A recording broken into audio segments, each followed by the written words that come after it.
everybody is overdoing it. All institutes are overdoing it, and it makes people kind of lose interest in the meetings. Yeah, in past, we try to reach the people from abroad, United States, and we would invite them to Turkey, and they would come here, and all the participants would participate there. I remember about 10 years ago. Remember Howard Gardner,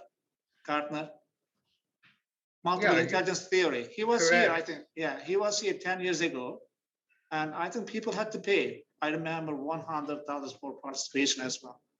But here we are free. Yeah. It's okay. I usually present in international conferences, and it would cost me something like between $5,000 to $10,000. I know, I can imagine. Yeah, but now you're sitting here and giving lectures to everywhere in the world and at no cost. So people are overdoing it, I think. At this moment, there are 5, 6 webinars at the same time. I see, yeah. And also, I think people have a chance to watch the video after the conference as well. That is correct. Yeah, that's right. Yeah. They feel that if I can't attend at the right time, I can watch it later on. They think so. True. Very true. Dear hocalarım, shall we start? Please. Okay. Okay. Welcome back. Now I'm extremely delighted to pronounce the keynote speaker of this session, Professor Dr. Hossein Farhady from Yeditepe University. The title of his speech is Integrated Pedagogy in EFL Education. But first, let me give some details about Professor Farhady's biography. Hossein Farhady is a professor of applied linguistics who received his MA in TESOL and PhD in applied linguistics from UCLA in 1978 and 1980, respectively. His major area of interest is research on various aspects of language testing and assessment. He has taught courses on language testing, research methods, and ESP at the MA and PhD levels for the last 4 decades in Iran, Canada, Armenia, and USA. He has also presented papers in national and international conferences and has widely published on the issues related to language testing. He has published more than 10 books and 50 articles on various topics in applied linguistics in general and in language assessment in particular. He has directed MA programs in TEFL, 2 nationwide research projects on EFL, EAP, test development and test validation projects in Iran and other places in the world. He has supervised over 60 MA and PhD theses, and he also directed several. Since 2013, he has been a faculty member of the ELT department at Yeditepe University in Istanbul, Turkey. Now, I would like to give the floor to Professor Farhady to deliver his speech. Thank you. Thank you so very much. Let me see if I can share my screen here.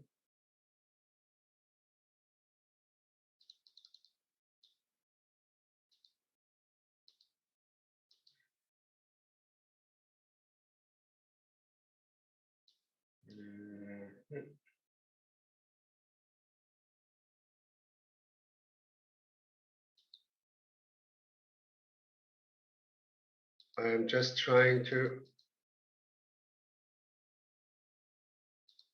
let me see. Okay.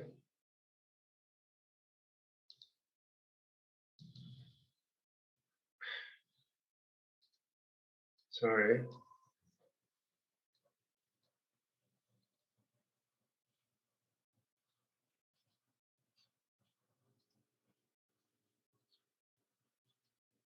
Okay. Do you see my screen?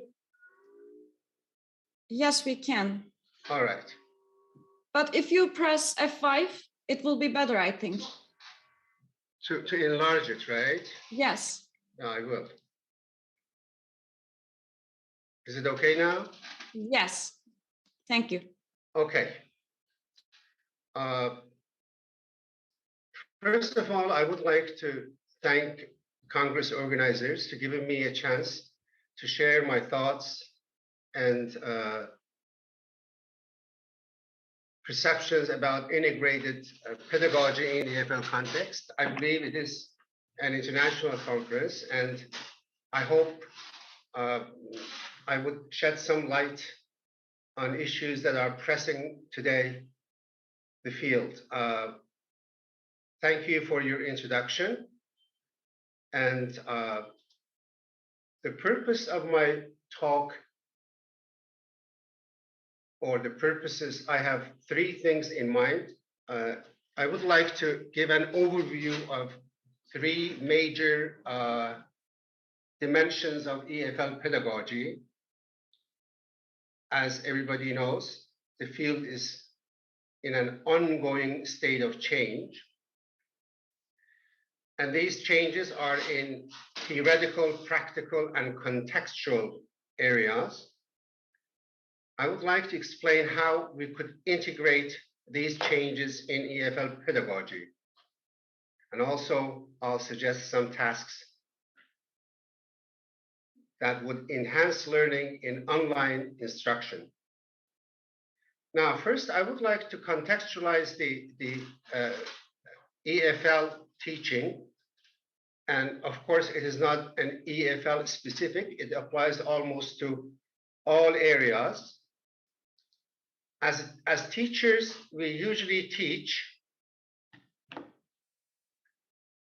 We expect someone will hopefully learn. To claim for learning, we need evidence. To provide evidence, we need some sort of testing. And based on the test results, we make a decision on the learner's life. The direction and movement seems very straight, but in fact, it is very complex, complicated, and abstract. And not EFL exclusive. It applies to all fields, but I will focus on EFL. This interrelation of all these steps I just showed you in the previous slide, the process starts with teaching, hopefully learning. We need to show evidence by testing, and we make a decision. But that is not really the whole point. As we know, teaching is in constant change. Learning, following teaching changes, the meaning, the conceptualization, the process, and also testing following these changes in teaching and learning change. Therefore, the quality of our decision should change. And these changes are coming from different fields. For example, we face challenges from language factors. What is language? How it is defined in different periods of time, beginning with traditional definitions up to present definitions. Then we have challenges from psychometrics or measurement factors. In old days, we were very handicapped in evaluating and measuring the abilities we did not see. And also we have changes in the context of teaching.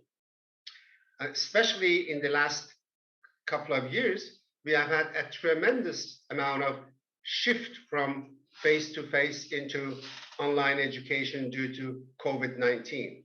All these changes interact, all these changes push one another, and when they get recording in progress, when they get to the point of implementation, then these changes apply to teaching. When it applies to teaching, it definitely applies to learning. When it applies to learning, it definitely applies to testing. And then the decision we make. And here we have a poor guy called teacher, okay, taking all these responsibilities with the least probably authority. And this interaction, movement has made great influence in our profession. Now, if these changes, we want to talk about these changes, I can divide these changes into two main eras. In one era, up to 2000 probably, we were all in the realm of product of learning. We were interested in the product of learning. What people knew, what people can say, what people can write. We would pay attention to what they can produce. And no matter what theory they followed, they were all product oriented. And the focus was on the product of stored knowledge. Attention was not paid to how this knowledge is stored, whether it is in the area of acquisition or in the area of learning, whether it is sort of applicable to the real life or not. And of course, since they were trying to be very scientific, psychometric principles, like when you were talking about tests, you would talk about high reliability, validity, and psychometric principles dominated the field. And they were all high stakes, proficiency tests, placement tests, didn't make much of a difference, midterms or finals. But then the process changed. We moved into process of learning. The focus shifted from product to the process of instruction. Learners needed to get involved in many cognitive and metacognitive activities to learn. Learning was not just transmitting information from teacher to the learner and memorizing it and storing it. Learners needed to develop a sense of achievement. When someone learns, that person should have a sense of achievement, self-confidence, self-regulation, and autonomy. These are the movements we have started in the process-oriented era. And the changes, of course, influence all fields, but I will focus on testing part. With the changes of focus from product to process, definition of testing changed because we wanted to avoid negative washback. Usually, high stakes tests produce negative washback and students learn in order to do better on the test. And that is what we call test-driven instruction. Instruction is based on not learning, but how I can boost students' score on a test. Also, in testing, we ignore all organizations. It is kind of top-down process. TOEFL decides what to do. Michigan decides what to do. UZAKTAN decides what to do. It is from top to bottom, not from bottom up. And also in this system, students, especially learners, were all ignored because we did not believe, by we, I mean the field, did not believe that the students have developed the ability to assess themselves, to assess their peers. We did not count students in our assessment process. And to get rid of all these disadvantages, people did not have any choice. So they said, okay, we are gonna use the word assessment because assessment is a more comprehensive term than testing. So assessment replaced testing. The same thing happened in learning. This is something like 100 years ago. They say, Dewey says, education is not an affair of telling or being told, but an active and constructive process. It means that passive learners would not have sustainable learning.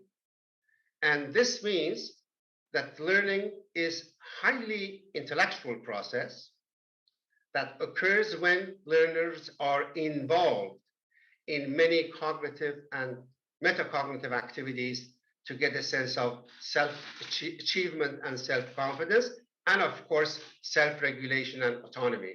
This is the new meaning or new definition of learning, and we needed to accommodate it. Now, learning, according to this theory, involves not getting information from the teacher and storing it, but involves many activities. One is problem solving. One of the strategies to learn is problem solving. The other one, organizing the information. Explaining, to be able to explain, not give back memorized information, but explain. Thinking, which is, to my knowledge, within the last, decades, thinking was out of our instruction. We did not ask students to think about what they hear, what they read.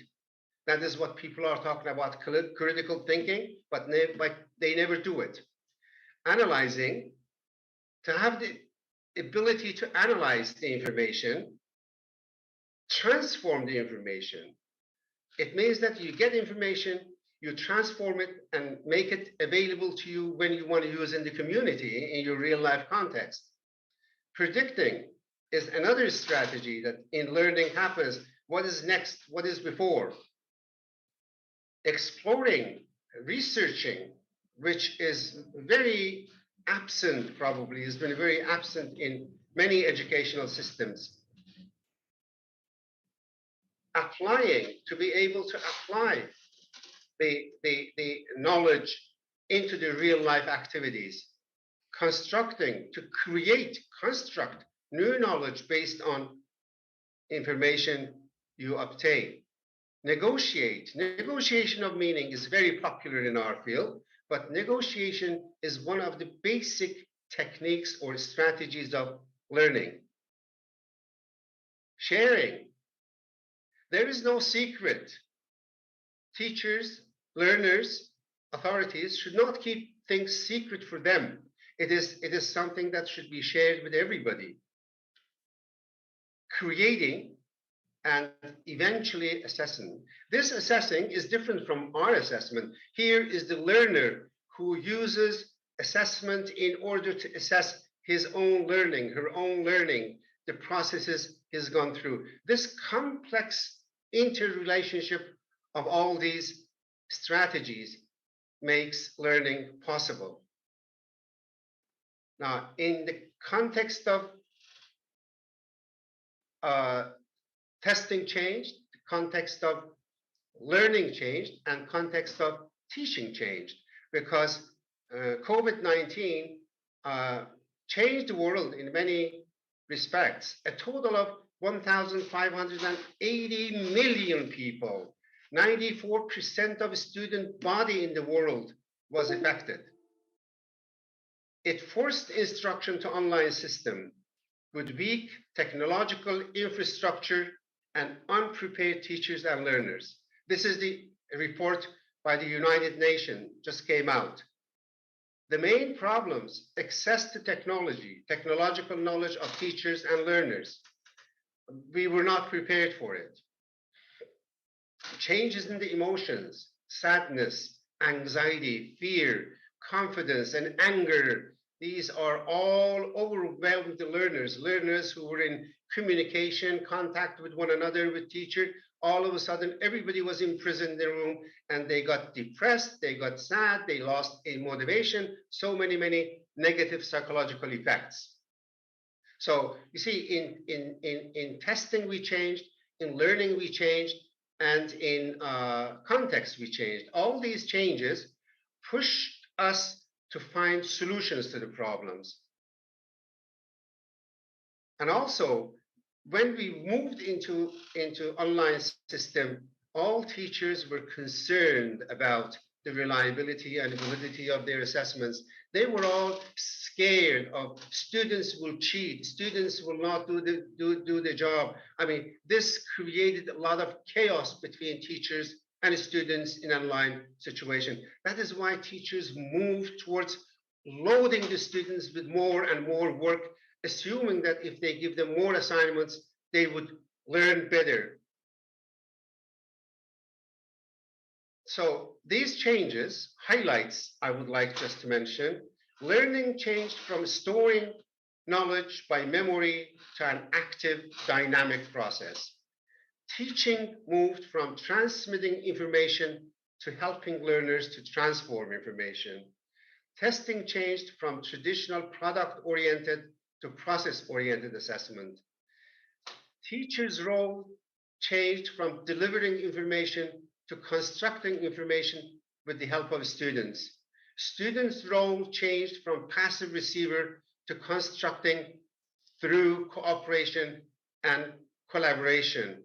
The context changed from face-to-face to online instruction. See, all of a sudden, we were in the middle of all changes at the same time, and we lost control. So we needed to accommodate all these changes. In assessment, probably, we moved very fast, and new terms came out, like assessment for performance assessment, authentic assessment, alternative, formative, summative, classroom, just mushroomed all these words by adding an assessment. In fact, most of them were not really assessment.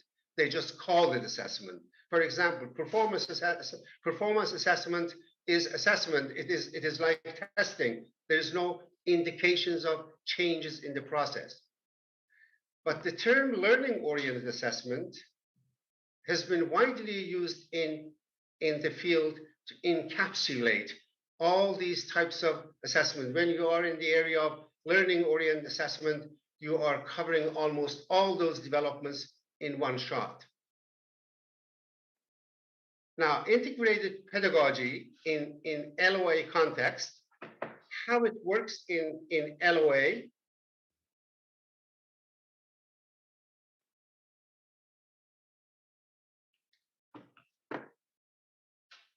To cope with all these changes, we created a framework. In this framework, teaching, learning, and assessment are designed with the centrality of learner, learning processes, and learning outcomes.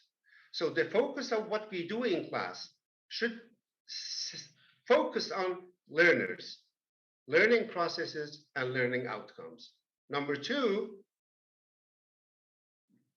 engaging students with criteria for quality for their own and peers' work or performance.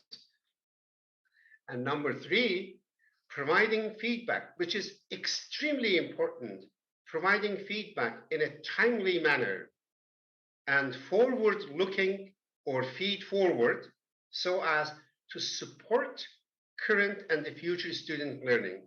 This is one of the key points in LOA, learning-oriented assessment, that feedback in a timely manner. And actually right now there is research going on feedback literacy of our teachers, how much they know about types of literacy, ways of presenting or delivering feedback, how to follow it up and change it into feed forward. It is a new area opening in the field. And this kind of pedagogy requires a systematic and dynamic relationship between teaching, learning, and assessment. We cannot, at the beginning, we thought that one comes after the other, but now it is a cyclic system that all influence one another. For example, a pleasant consequence of these changes that we now are focusing on is that we moved from linear and discrete system of instruction into an integrated and cyclic system of instruction. What does it mean? In linear, we have teaching, then we have learning, then we have testing. So there is a linear relationship between them.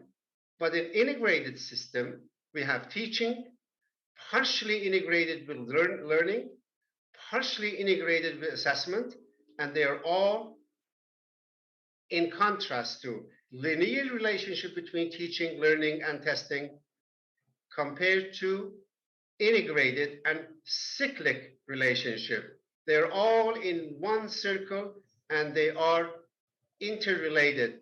Teaching feeds learning, learning feeds assessment, assessment feeds teaching, and this is a cycle. It is not that teaching is different from assessment. Teaching should be done here, assessment should be done here. Assessment, teaching, and learning are quite integrated, and that's what we call integrated pedagogy. Now, I would like to just show you that what I mean by feedback, feed forward, what we call feedback loop. Students do the work individually, then share it with peer or a group members, then with other works with other individuals, then pairs and groups to get feedback. So this is the first step of getting feedback, pair feedback or group feedback. Then based on the feedback, the student or the learner makes necessary modifications. And if they do not agree, they do negotiate. They talk to one another to see whether the feedback is applicable or not. Then they send the original draft, peer feedback, and the revised draft of the work to the instructor. Instructor provides further feedback and requires revision. This feedback loop usually takes more than a few weeks. And the significant outcome of this process, from student to student, back to student, from student to teacher, back to student, and finally to teacher for grading. The hidden agenda here is that learning happens. Through these processes, students unknowingly, they are not conscious of, they are in the loop of learning, but they learn because they go through this process of feedback loop. I highly recommend, it is crucial in all kinds of teaching. Now, some of the tasks I used in my LOA classes in online instruction. For example, students' reflection. In English classes, a student's reflection can work as a beautiful device to improve students' learning if it goes through the feedback loop. Crucial, giving feedback and allowing them to improve their assignments for grading. You do not grade assignments at the beginning. You let them go through the feedback loop because they know they're going to be graded, so they try very hard to improve their work, and this means learning. Information on rubrics. Students should clearly know what they are expected to do. It is no secret. It is not something to squeeze the students.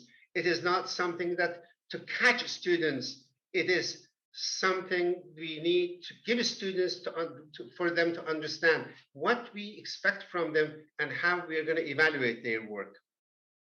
Peer and self-assessment, extremely helpful for learning. Collaborative assessment, wonderful task. Ask your students to help you in developing assessment techniques. See, if you are teaching a particular lesson in a particular class, ask students to send you some items, test items of any type, multiple choice, fill in the blank, that doesn't matter. But you see, the underlying purpose of this work is that in order to develop an item on a context, you need to definitely study and learn that context, which is the problem with most of our classes, where students come to class without reading, without preparing themselves. But this would push them indirectly to read and learn the materials. Pair and group projects, very helpful. In Turkey's context, probably in the last few years, I have examined from my students. At the beginning of the term, they say, I hate group work. I don't want to do group work because members of the groups do not do their share. Everything is on me, etc., etc. But at the end of the term, they say, their reflections say, I didn't know how beautiful this group work is because I learned a lot from my peers and my group members. We need just to be sort of pushing them towards right context of learning.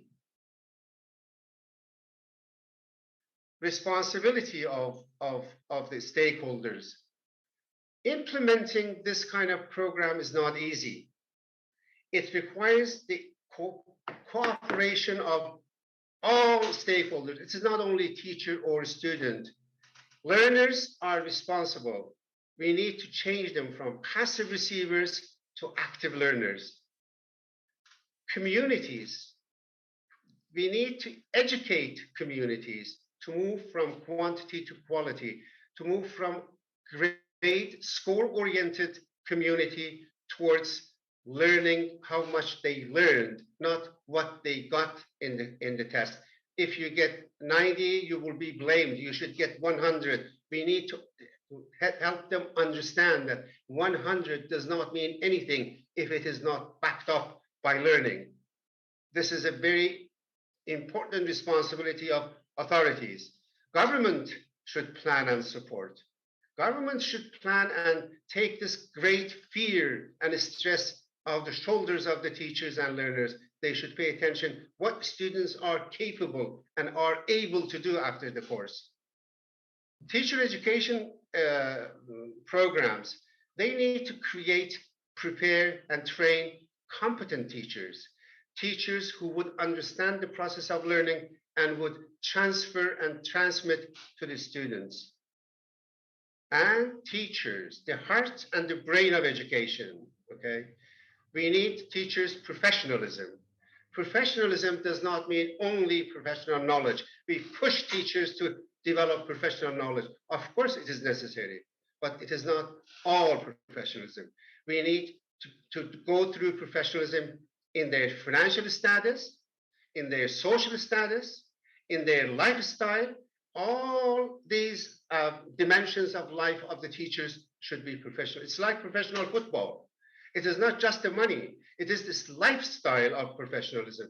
Teachers should be given more attention, should be given more sort of support from the authorities. And that's not easy. It takes time. Okay? Now, just only show you what teachers are responsible.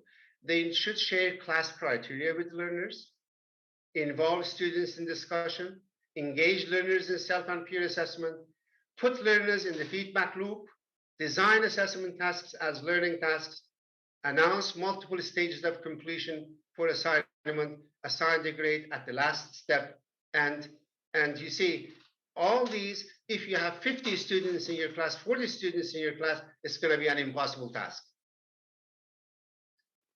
That's why I said all stakeholders should get together and pull this on in order to make education and in general and EFL in particular more useful and helpful. That is why after 7-8 years of in English instruction, we are not happy with our students' achievement because we are not doing the right things with our students. Okay? Now, accomplishments with LO, what we will accomplish if we use learning-oriented assessment. It encouraged self and peer assessment. It enhanced group cooperation that helps learning from one another.